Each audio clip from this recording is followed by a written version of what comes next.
Welcome back to the channel. This is your Oliver with a Friday night special edition.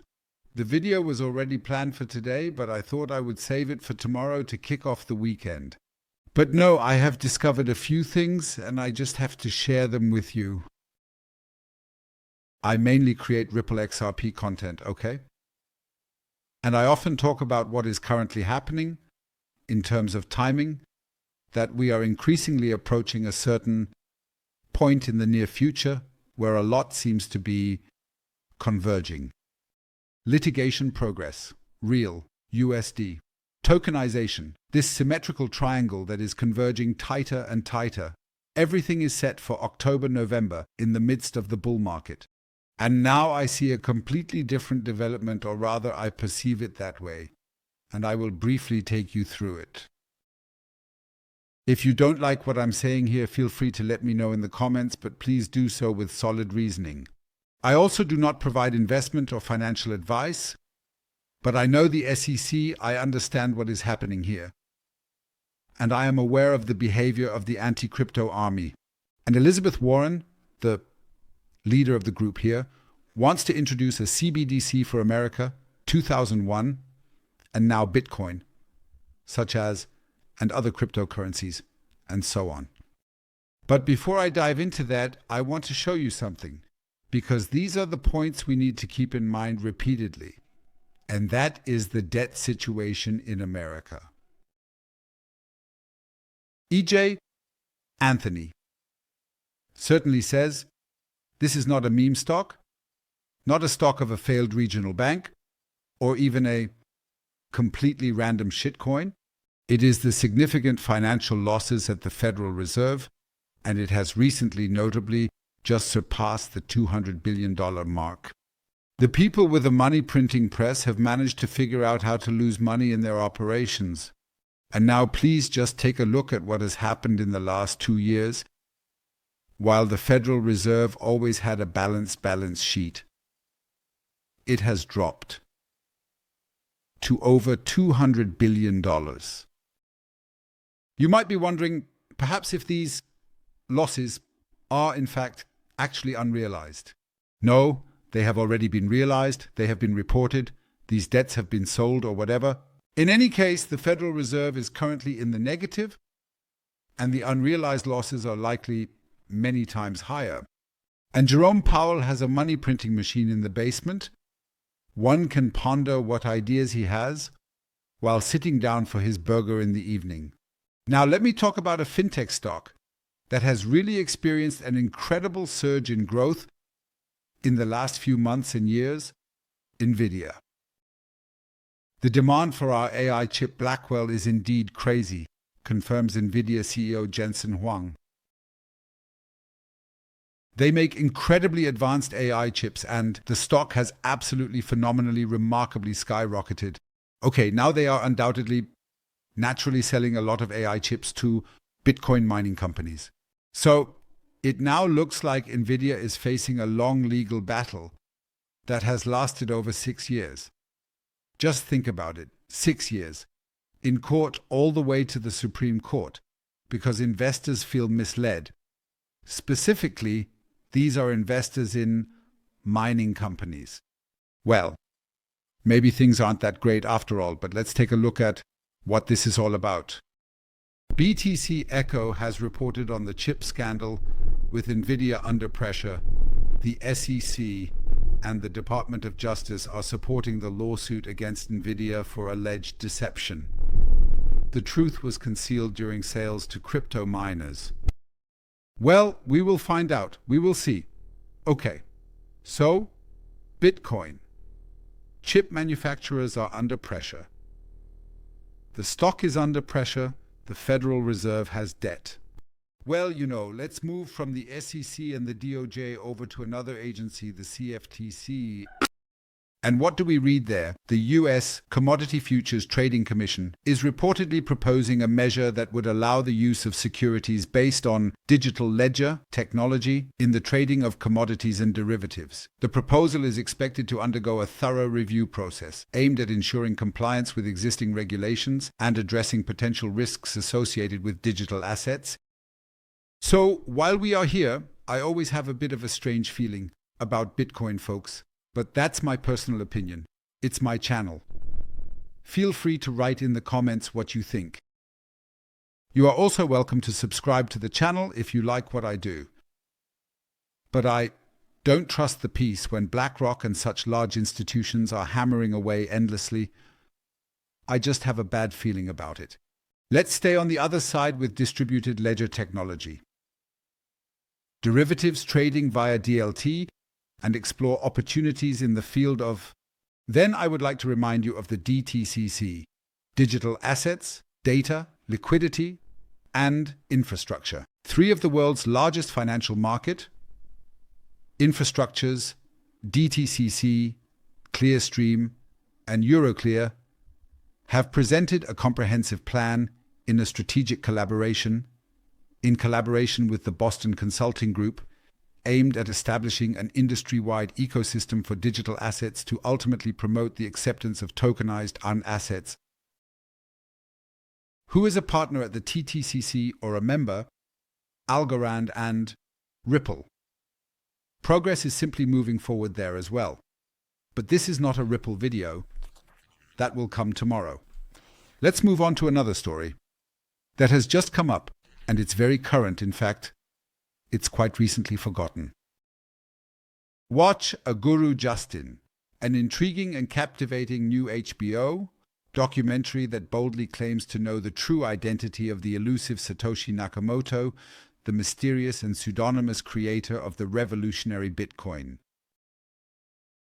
So HBO has now announced that on October 8th on pay television, it makes perfect sense, they will release a documentary with evidence of who Satoshi Nakamoto is. Preview. At this video's end. Okay, if it turns out that Satoshi Nakamoto is not perhaps a deceased developer, could it actually have been these anonymous intelligence agents, possibly? What kind of selling pressure will this exactly and potentially exert, influence, or impact on Bitcoin? Should it become abundantly clear that the thing was built by the government, it is important to consider the implications of this. Well, it already sounds like the typical behavior of the Democratic Party or the anti-crypto army. Elizabeth Warren, well, here. Ayan Rahman, I hope I pronounced the name correctly, wrote the following.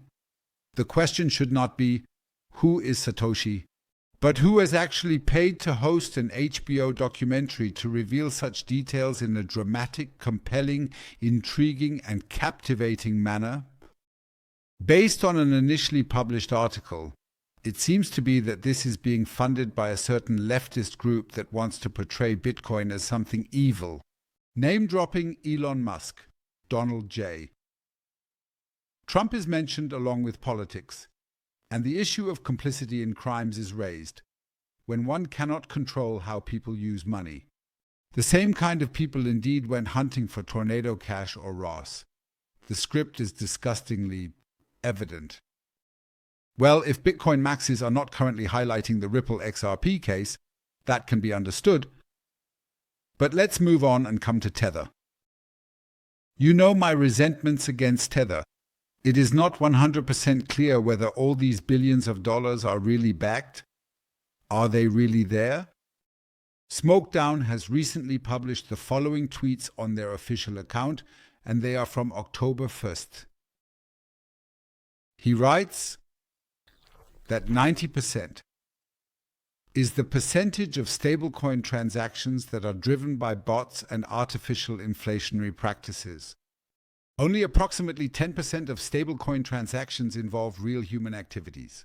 Even more fascinating is that Tether accounts for 90% of the total trading volume of stablecoins in 2021. There are no coincidences. If they indeed look through the Tether files, they are already cognizant of the financial, legal, and security policy risks associated with USDT. With the emerging stablecoin regulations in the United States of America and these revealing documents, it becomes clear that 90% of the stablecoin market could be based on a foundation of fraudulent and potentially misleading manipulation. The forthcoming introduction of strictly regulated stablecoins with strict requirements for digital ID and KYC, or Know Your Customer, is another sign that a cleansing of the stablecoin market in the financial sector is imminent. And compliance. Once the KYC enforcement comes into effect, bots will no longer be able to artificially inflate transactions, which could potentially eliminate a significant portion of the current market. There is death. What makes this even more alarming is the widespread influence of Tether beyond the stablecoin market. USDT is involved in 50% of all Bitcoin and Ethereum trades, which means that half of the trading volume for the two largest cryptocurrencies, such as Bitcoin and Ethereum, is directly tied to Tether. This deep entanglement means that any instability from Tether will send shockwaves throughout the entire cryptocurrency market.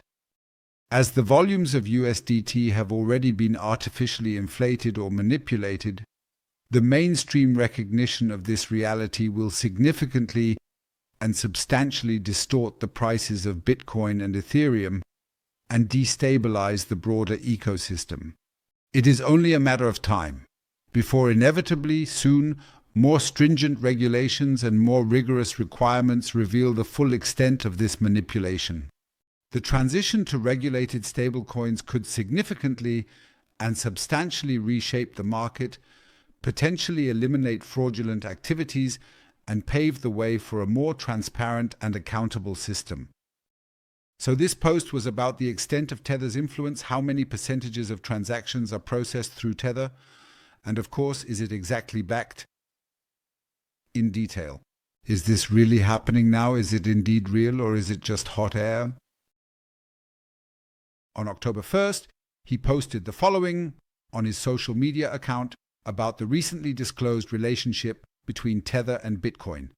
Yes, Tether holds Bitcoin, which gives it a significant and substantial vested interest in the ongoing success of Bitcoin.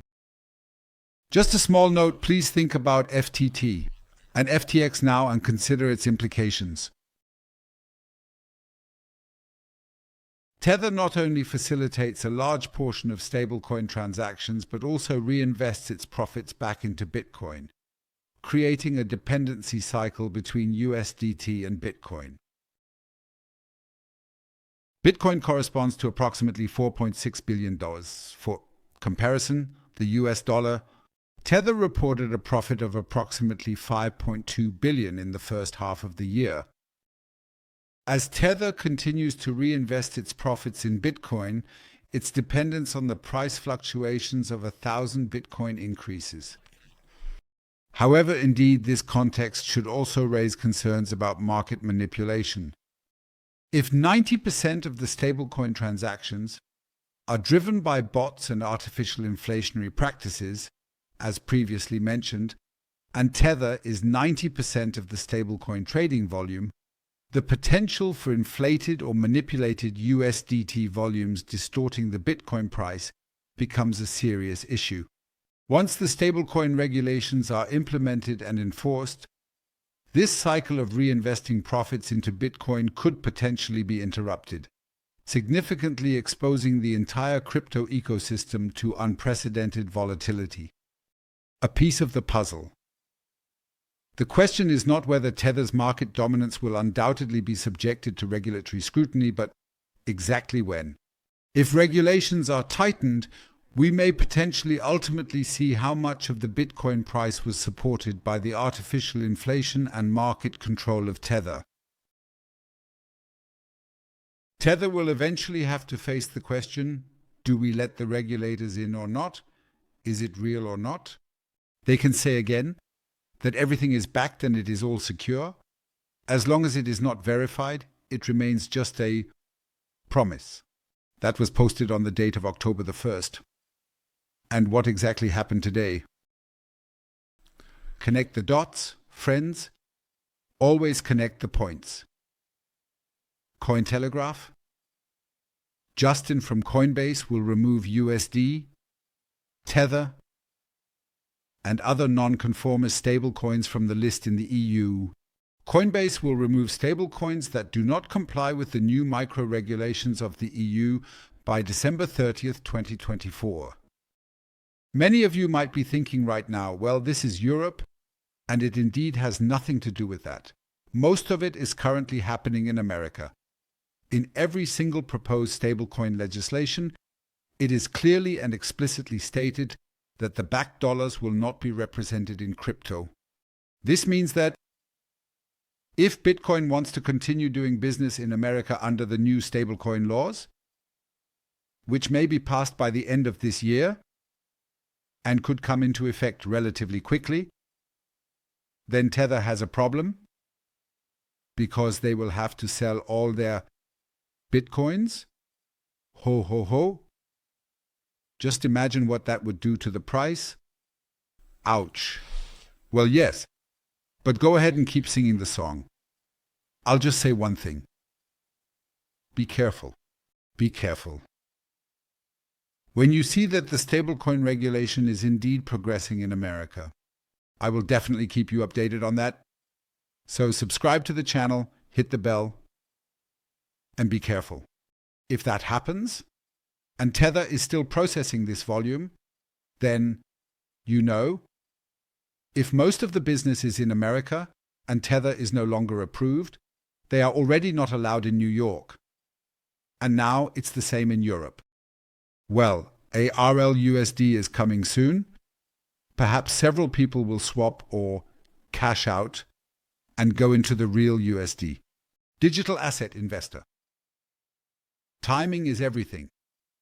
Real USD. That's it from me for this evening or tonight.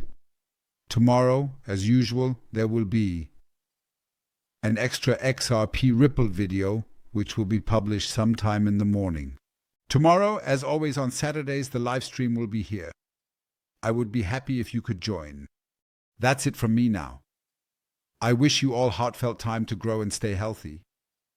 It is the greatest good we have, and I wish you a smooth weekend, friends. And now the preview of the Bitcoin HBO documentary by dear friends.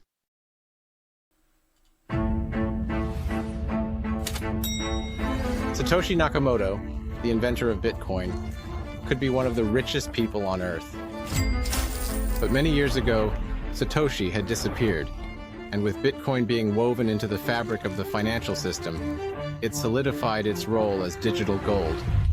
Perhaps the question of Satoshi's identity was more pressing than ever. We should start with just an interview with you in Malta, if that sounds good to you. Okay, perhaps indeed, let's proceed. Who would have been working around the clock to introduce something like Bitcoin? A lot of technical people will say I could have done that. That's actually much harder than it looks. Anyone competent enough to invest in Bitcoin is competent enough to understand any terms. Satoshi's got nothing to pick up by his stat. Yeah, 50 million Bitcoin. The currency derived from electricity might pose a real threat to the dollar if it gained in popularity. The crazy prince who was talking about Bitcoin. What we're trying to do is establish parallel systems. Dollars Bitcoin, pesos Bitcoin, yen Bitcoin. If it looks like something could replace the US dollar as the world's reserve currency, three-letter agencies will do whatever they can to disrupt projects like Bitcoin. I would rather buy things that are worth something than buying crypto. Bitcoin is about undermining the Federal Reserve and disintermediating the nation state. It's not like Satoshi had some master plan. It's like you're in some sort of cult. You guys are absolutely having fun now, right? Satoshi left a lot of digital and cryptographic history. When he left, he distributed control amongst different people in the community. Were you the first person that Satoshi reached out to? I believe so, yeah. Best evidence of him. Being Satoshi of, not being Satoshi, being Satoshi. What indication did you have that he was collaborating with the government? If you dig deep enough, the inconsistencies will emerge. I've been told Satoshi was a group of people. I have to be careful about discussing that topic. He checks a lot of boxes. I will admit you're pretty creative, with some crazy theories. Here's what I think happened. It's Bitcoin. Don't trust verify,